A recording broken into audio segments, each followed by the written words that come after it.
कपड़े धोने वाली बहू। शादी के पहले से ही विभा को कपड़े धोने का बड़ा शौक था।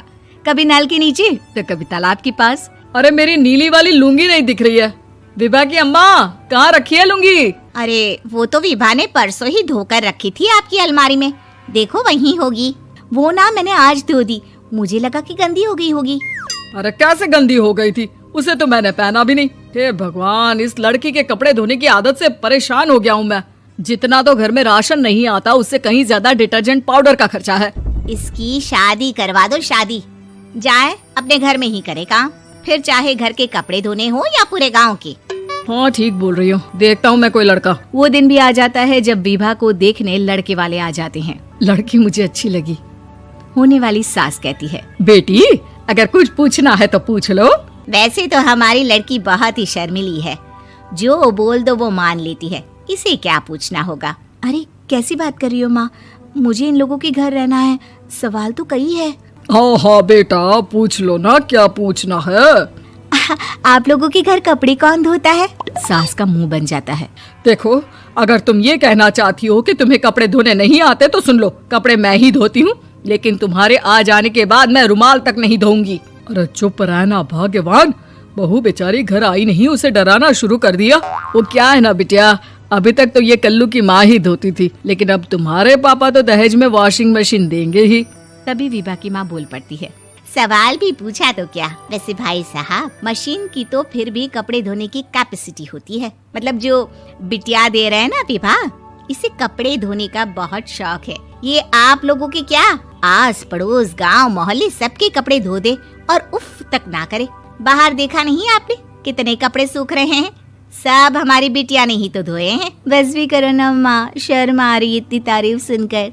और तो और एक दाग निकाल कर दिखाओ तो मान जाऊं। हाँ अच्छा अच्छा, माफ करना बेटा, मैंने गलत समझा, हमें तो रिश्ता बहुत पसंद है। और ऐसे जुड़ जाता है रिश्ता कपड़े धोने का शौक रखने वाली विभा का। उसकी शादी हो जाती है कोयला फैक्ट्री में काम करने वाले कल्लू के साथ। शादी के बाद अचानक विभा चिल्लाती हुई सास के पास आती है। सासू माँ, अरे सासू माँ कहाँ है आप?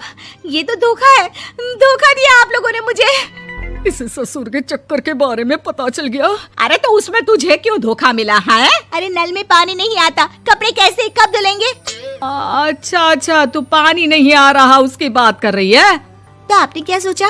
कुछ नहीं। अच्छा तेरी माँ ने कहा था कि कपड़े धोने का शौक है तुझे, याद आया मुझे। शौक शौक बोलकर कपड़े धोने वाले मेरे जुनून को कम ना आके सासू माँ, कपड़ा धोना मेरा गुरूर है। तभी पति भी वहाँ आ जाता है। अभी अभी मैंने इसे सनी देओल की फिल्म दिखाई है, उसी के डायलॉग मार रही है माँ। अच्छा सुन, साफ साफ बता रही हूँ, पानी सुबह 4 से 6 और शाम को 10 से 12 आता है, समझी? विभा टाइमिंग सुनकर हैरान हो जाती है। ये क्या भूतों का मोहल्ला है? सुबह 4 बजे उठकर कौन कपड़े धोता है? 4 बजे टंकी में पानी जाता है, फिर सारा दिन धोना ना, किसने मना किया?